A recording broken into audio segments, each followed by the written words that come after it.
Hola, yo soy Luis García, estudiante de la Escuela de Derecho de la Universidad Bicentenaria de Aragua. Y hoy, en la Cátedra de Derecho Civil 1, hablaremos sobre personas y sujetos de derecho. Decirse que el derecho civil es la rama más amplia del derecho, toda vez que engloba gran parte del derecho privado. Comienza regulando a la persona considerada en sí misma desde que es concebida en su posterior condición de sujeto de derecho que adquiere con el nacimiento, así como la adquisición de la personalidad y la capacidad jurídica, y además continúa regulando al patrimonio y las relaciones de los sujetos con los bienes, las relaciones de los sujetos entre sí y las obligaciones que de ellas se derivan, los diferentes tipos contractuales, las relaciones de los sujetos en el entorno familiar, y concluye con la regulación del momento en que termina la existencia humana y las consecuencias jurídico-patrimoniales que de ellas se derivan. Dada la amplitud del derecho civil y evidenciándose la importancia que éste tiene para la sociedad, muchos autores y profesores de derecho civil desarrollan íntegramente, de una manera práctica, concreta, ejemplificativa, el contenido programático de esta primera parte de esta rama del derecho, es decir, el derecho civil persona, con el firme propósito de ofrecernos a los alumnos que nos iniciamos en el largo camino del estudio del derecho instrumentos que nos permitan acceder a la información para adquirir los conocimientos necesarios en esta área, en un proceso de constante descubrimiento donde comenzamos a entender jurídicamente las realidades que nos rodean. Es posible que a entes diferentes a los seres humanos se les pueda atribuir personalidad jurídica. Pues bien, para abordar este tema, debe señalarse que puede existir ciertas necesidades o fines de los seres humanos que son difíciles de conseguir a través del esfuerzo individual, lo que conlleva a que varias personas se unan y destinen determinados bienes de manera permanente para alcanzar tales fines que se han trazado, lo que da origen a que el Estado deba reconocer a esa unidad orgánica como un ente distinto a las personas que lo componen o son propietarios de los bienes que han sido destinados a la consecución de determinado fin. Por ello, la doctrina ha definido a las personas jurídicas como toda unidad orgánica resultante de la colectividad organizada de personas o de un conjunto de bienes a los que, para la consecución de un fin social, durable y permanente, es reconocida por el Estado una capacidad de derechos patrimoniales. Esas necesidades o fines de los seres humanos para los cuales es inevitable unirse y organizarse de manera estable y permanente, dando así vida a un ente diferente, no solo individuales, sino también pueden ser de grupos ordenados y organizados, razón por la cual las personas jurídicas también van a estar constituidas por colectividades políticas como lo son el Estado o colectividades de otra naturaleza que también van a perseguir fines sociales, como por ejemplo las iglesias y las universidades. Por ello, el artículo 19 del Código Civil venezolano considera como persona jurídica la nación, las entidades políticas que la componen, las iglesias, las universidades y por ende otros entes que persiguen este tipo de fines sociales o colectivos. Justificación de la existencia de la persona jurídica. De tal manera que las personas jurídicas se originan por un acuerdo de voluntades de personas naturales y que tienen como fundamento el derecho de asociación consagrado en la Constitución de la República Bolivariana de Venezuela en su artículo 52, que reza lo siguiente. Artículo 52. Toda persona tiene derecho de asociarse con fines lícitos de conformidad con la ley, y el Estado estará obligado a facilitar el ejercicio de este derecho. La jurisprudencia ha señalado claramente que la existencia de las personas jurídicas de derecho privado se debe al ejercicio de este derecho de asociación por parte de los ciudadanos, razón por la cual a esos entes se les debe garantizar el ejercicio de algunos derechos fundamentales, como por ejemplo el derecho a la privacidad de la correspondencia o al del recinto privado, el derecho a la defensa, entre otros, siendo un deber del Estado facilitar el ejercicio de este derecho de asociación, evitando realizar actos que impidan el desarrollo de las actividades que éstas realizan o que conduzcan a que se extingan, pues en esa medida estarían afectando ese derecho constitucional. Supuestos necesarios para la atribución de la personalidad jurídica. De las nociones anteriores puede extraerse que para que un ente diferente a las personas naturales pueda ser considerado como persona jurídica, necesariamente debe concurrir ciertas condiciones tales como la unión de varias personas, la necesidad de alcanzar un fin, la utilización de bienes para poder alcanzarlo y el reconocimiento por parte del Estado de ese ente como persona jurídica. Tales condiciones es lo que la doctrina ha denominado supuestos de la personalidad jurídica, que han sido clasificados en tres. La primera condición tiene que ver con la existencia de dos o más personas que se unen para lograr el fin y el aporte de unos bienes para poder conseguir tal fin y que se han denominado respectivamente substrato personal y substrato real. El sustrato personal va a estar dirigido a la necesidad de que exista un número de personas que se unen para la consecución del fin, y esa unión, por lo general, en las personas de derecho privado, tiene como origen la voluntad de los mismos, expresada a través de un contrato, como por ejemplo el de sociedad, mediante el cual los socios se obligan a realizar un determinado aporte a los fines de conseguir un fin común. Sin embargo, la unión de las personas también puede tener su origen en la ley, cuando en un texto legal se ordena crear una persona jurídica, lo que ocurre comúnmente en los casos de las empresas del Estado, a través de las cuales le proponen o se propone conseguir determinados fines. Por otra parte, excepcionalmente, ciertos entes que se les atribuye personalidad jurídica pueden prescindir del sustrato personal, como en el caso de las fundaciones, que como se verá más adelante, carecen de un conjunto de personas que la integren. El sustrato real está relacionado con el conjunto de bienes que aportan las personas que conforman el ente, a los fines de poder conseguir el fin que se han trazado. Ello implica un acto de voluntad de transmitir el derecho de propiedad a favor de ese ente, a los fines de que puedan ser utilizados por la nueva persona sin más limitaciones que las establecidas por la ley. Respecto a los bienes que pueden ser aportados, pueden ser de diferente naturaleza, pueden ser bienes muebles o bienes inmuebles. Este sustrato real es indispensable para que pueda considerarse la existencia de la persona jurídica, dado que es a través de ese conjunto de bienes que va a conseguirse el fin propuesto como persona jurídica. La segunda condición está referida a la finalidad que debe perseguir el ente, el cual no siempre es necesario que sea económico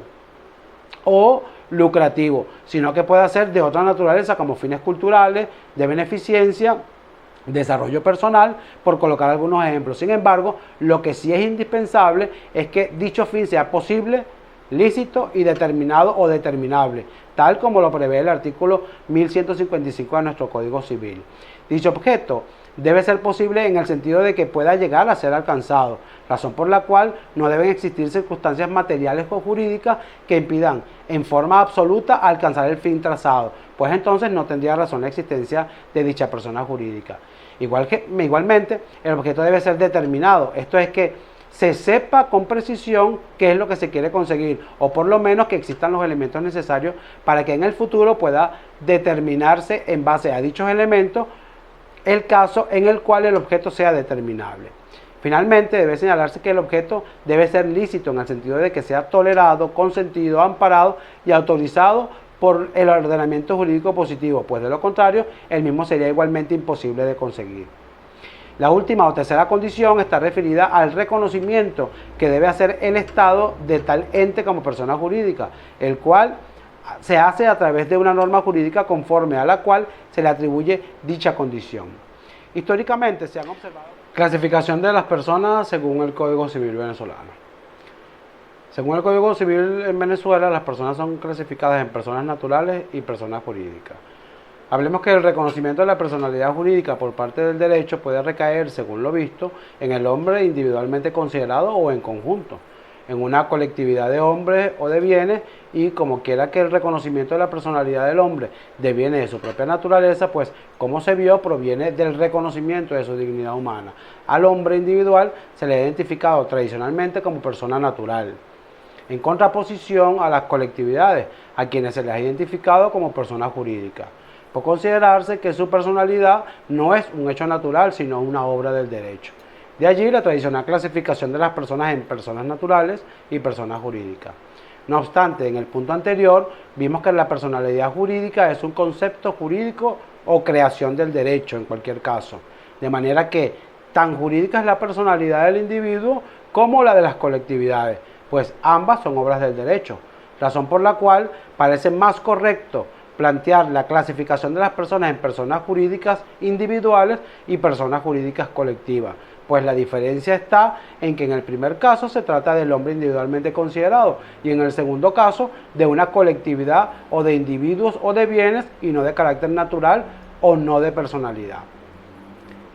Pero lo cierto es que hasta los momentos la mayoría de los ordenamientos jurídicos mantiene la denominación con miras a su clasificación de personas naturales y jurídicas, y en ese criterio, seguido por el legislador venezolano, es donde reza en el artículo 16 de nuestro Código Civil: todo individuo de la especie humana son personas naturales, y en el artículo 19 señala: son personas jurídicas y por tanto capaces de obligación y derechos, y enumera las personas de carácter colectivo, tanto de derecho público como de derecho privado, razón por la cual ahora y hasta tanto se produzca una reforma legislativa en esta materia, nos vemos obligados a mantener esa clasificación y terminología. Entonces, son personas naturales los seres humanos individualmente considerados.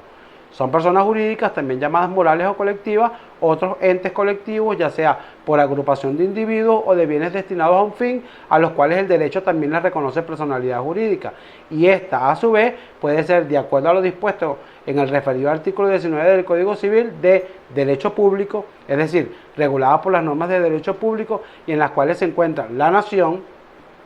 entendida como Estado político, ya sea que actúe en el ámbito del derecho público investido por su poder de imperio o en el ámbito del derecho privado, equiparando a las demás personas del derecho privado. Las entidades políticas que componen la nación, que son los estados, regulados según el artículo 159 de la Constitución de la República Bolivariana de Venezuela, y las municipalidades, reguladas por el artículo 168 de la misma Constitución, atendiendo a la división político-territorial del Estado.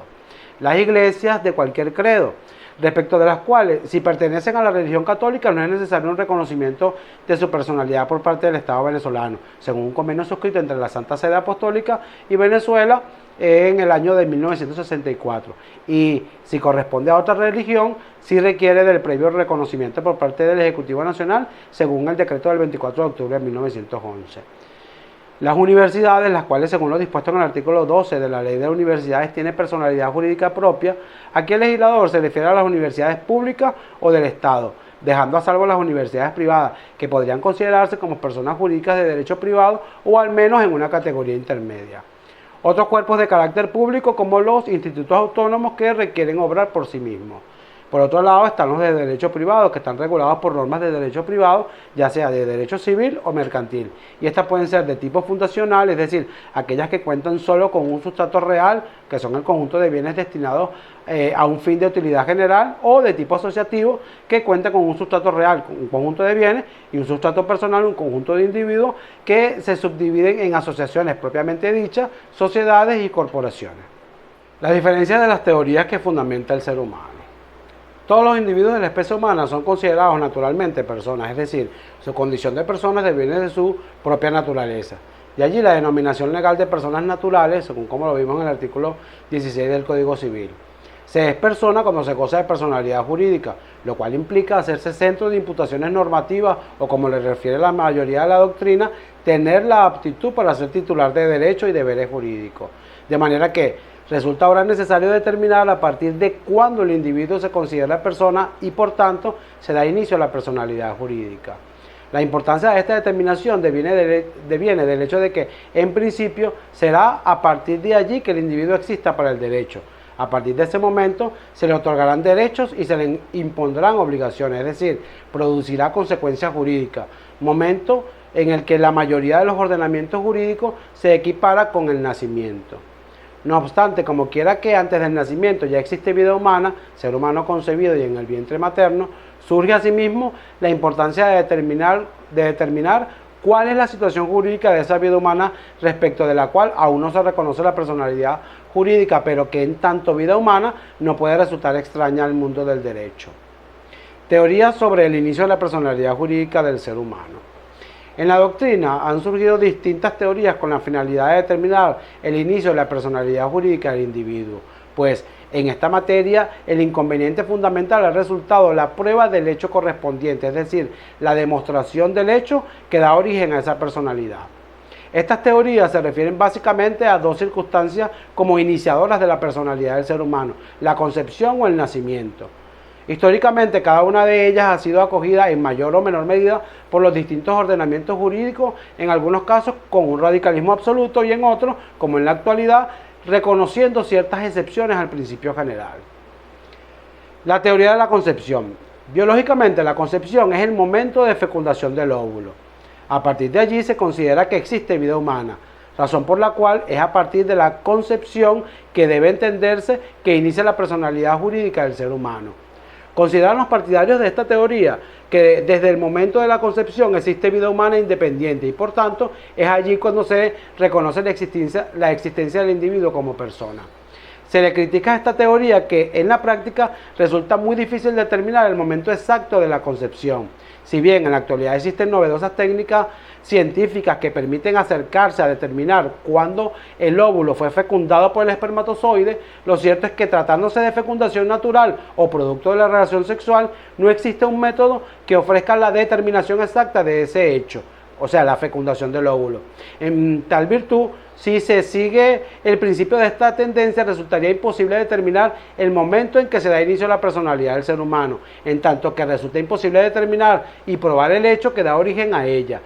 Hablamos de la concepción. Por tales razones, la teoría de la concepción ha resultado descartada como propuesta para la determinación del inicio de la personalidad jurídica del ser humano, dando paso al grupo de teorías que toman como punto de partida el hecho del nacimiento. Teoría del nacimiento. Los partidarios de estas teorías consideran que existe vida humana independiente a partir del nacimiento, como un acto fisiológico de separación del cuerpo de la madre, y por tanto es a partir de este momento que surge la personalidad jurídica del ser humano.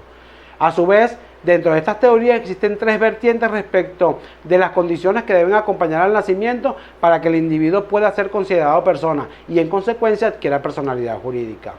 Estas vertientes son: la teoría de la vitalidad, según la cual no basta que se produzca el hecho del nacimiento, sino además este venga acompañado de vida, es decir, que el feto nazca vivo, sin importar cuánto tiempo o en qué condiciones vivió el feto después de nacido. La prueba de la vitalidad corresponderá a quienes interese demostrar tal circunstancia y para ello existen determinados mecanismos de carácter médico-legal que serán analizados más adelante. Está también entre las vertientes la teoría de la viabilidad. Exige que además de que el feto nazca con vida, éste sea viable, es decir, que sea apto para sobrevivir fuera del seno materno, pues es así como puede decirse que existe vida humana independiente. Esta fue la teoría acogida por el antiguo derecho español, según el cual se le otorgaba personalidad jurídica al ser humano que naciera vivo, viviera al menos 24 horas fuera del vientre materno y fuera bautizado antes de morir, y por el derecho francés contenido en el Código de Napoleón, según el cual se reconocía personalidad jurídica al individuo que naciera vivo y fuera apto para la vida. Se abandonó esta teoría en virtud de que resulta muy difícil y controvertido determinar qué debe entenderse por viabilidad, sobre todo con los avances de la medicina y porque su determinación no puede depender de circunstancias tan subjetivas como es el tiempo de supervivencia o el cumplimiento de rituales religiosos. Está la teoría de la figura humana, según la cual no solo se exige el hecho de que el nacimiento esté acompañado de vida, sino que además el individuo debe tener figura humana, lo cual se ha interpretado en el derecho moderno como que al individuo no le falten órganos vitales como el corazón, la cabeza o alguna de las extremidades, o no posea malformaciones graves. Esta teoría resultó descartada, pues se llegó a la conclusión de que lo determinante para la atribución de la personalidad jurídica es la existencia de la vida humana per se, independientemente de la apariencia o de la formación del cuerpo del individuo. Teoría ecléctica del derecho común europeo. Se le ha llamado teoría ecléctica pues toma principios de una y de otras teorías, concepción y nacimiento, y los combina para dar una solución menos radical. En este sentido, los partidarios de esta teoría consideran que la personalidad jurídica del individuo comienza con el nacimiento, pero como quiera que antes de este existe igualmente vida humana y como tal debe estar regulada por el derecho, toma en cuenta al concebido teniéndolo por nacido cuando se trate de su bien. Esta es la teoría seguida por el Código Civil venezolano, como se verá a continuación. Solución legal venezolana. En el artículo 17 del Código Civil dispone: el feto se tendrá como nacido cuando se trate de su bien, y para que sea reputado como persona basta que haya nacido vivo. De cuyo contenido se desprende que el legislador venezolano acogió la teoría ecléctica del derecho común europeo. En efecto, para el derecho venezolano, la personalidad jurídica del individuo comienza con el nacimiento, el cual debe venir acompañado de vida, según la teoría del nacimiento-vitalidad, pero toma en consideración al concebido y lo reputa como persona cuando se trate de su bien, teoría de la concepción.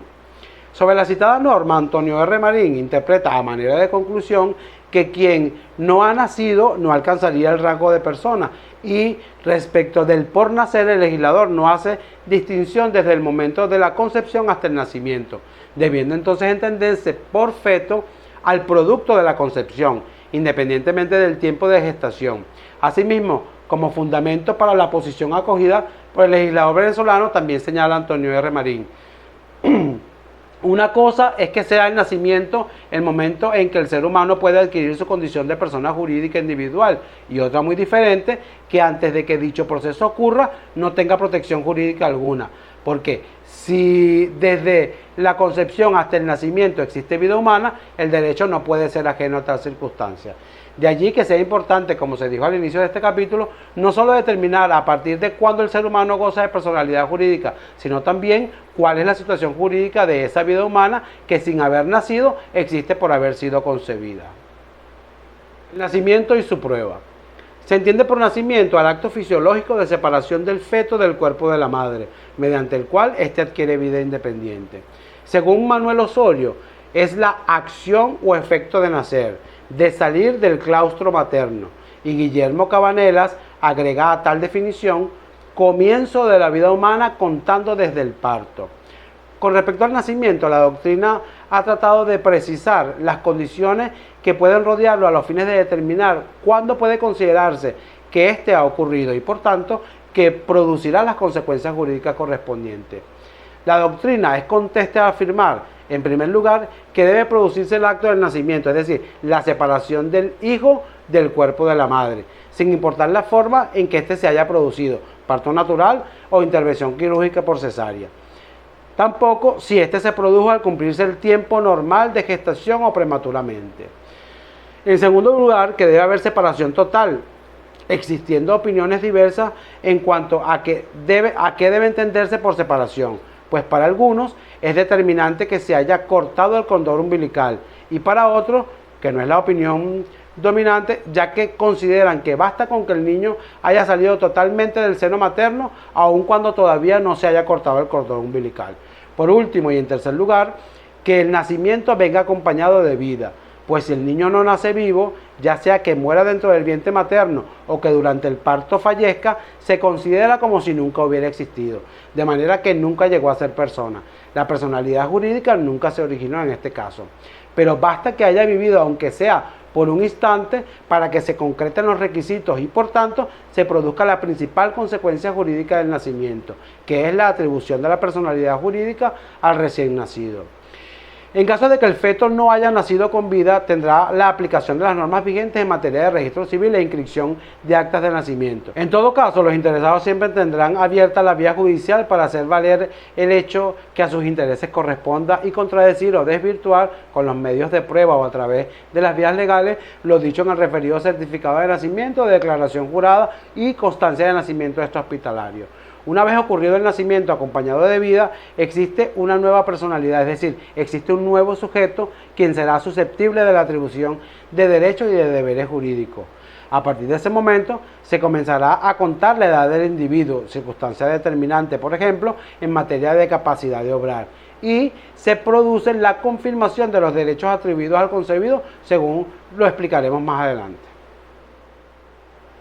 Valor probatorio del concepto de vitalidad, la concepción para la afiliación desde el punto de vista jurídico. Partiendo del hecho de considerar al feto como nacido cuando se trate de su bien, siempre pudiendo mejorar su condición jurídica y pasando por otros efectos derivados de la época o momento de la concepción, tales como determinación de la afiliación, impugnabilidad, inimpugnabilidad del matrimonio, protección o prerrogativas para la mujer embarazada o en materia de sanciones penales, protección de la maternidad en el ámbito laboral, prohibición y penalización del aborto, entre otros, la importancia en la determinación de la oportunidad en que ocurre la concepción se hace evidente.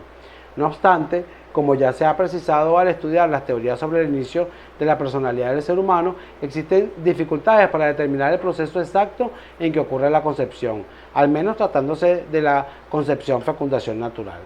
Ahora bien, no basta con establecer ciertos parámetros en cuanto al tiempo de gestación. Es necesario determinar el momento en el cual inició esa gestación. Para ello, frente a la imposibilidad de determinar un momento preciso, los ordenamientos jurídicos modernos ofrecen como solución el establecimiento de un margen de tiempo, un lapso en el cual se presume que la concepción ocurrió. Se trata de recurrir a la prueba indirecta del hecho a través del sistema de presunciones.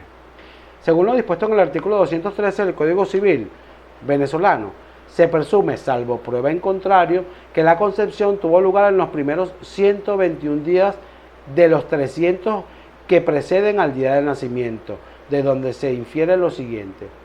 El legislador venezolano sigue el criterio de que para que el niño producto de la gestación nazca con vida, la duración máxima del embarazo debe ser de 300 días y la mínima de 180. Se entiende entonces que, en principio, un niño que nazca antes de 180 días, o sea, 6 meses de gestación, no nacerá con vida, como tampoco el que nazca después de 300 días, 10 meses de gestación, aunque quepa siempre la prueba en contrario. No establece un momento preciso en que ocurre la concepción, sino un margen de tiempo, un lapso en el cual ésta debió haber ocurrido, y dicho margen lo establecen los primeros 121 días del tiempo del embarazo o gestación, de manera que la concepción pudo haber ocurrido en cualquiera de esos días, es decir, desde el día 1, durando el embarazo el tiempo máximo de 300 días, hasta el día 121, durando el embarazo el tiempo mínimo de 180 días. Siguiendo el sistema de las presunciones, para realizar el cálculo se parte de la fecha del hecho cierto, que es el nacimiento, y se cuenta retroactivamente hacia atrás 300 días. A partir de allí se cuenta hacia adelante 121 días y en ese lapso se presume que ocurrió el hecho incierto, que es la concepción. Y por último, vale la pena acotar que tratándose de fecundaciones artificiales o de algunas maneras manipuladas por el hombre, podrá determinarse el momento de la concepción con mayor o menor precisión, dependiendo de la técnica de reproducción que se haya sido utilizada: inseminación artificial, fecundación in vitro, fecundación dirigida, etc. Con lo cual se tendrá de prueba directa de dicho momento y podrá desvirtuarse la presunción legal de ser necesaria. De esta manera me despido hasta un próximo video, deseando que haya sido de utilidad para ti. Recuerda suscribirte y darle like. Gracias por tu atención.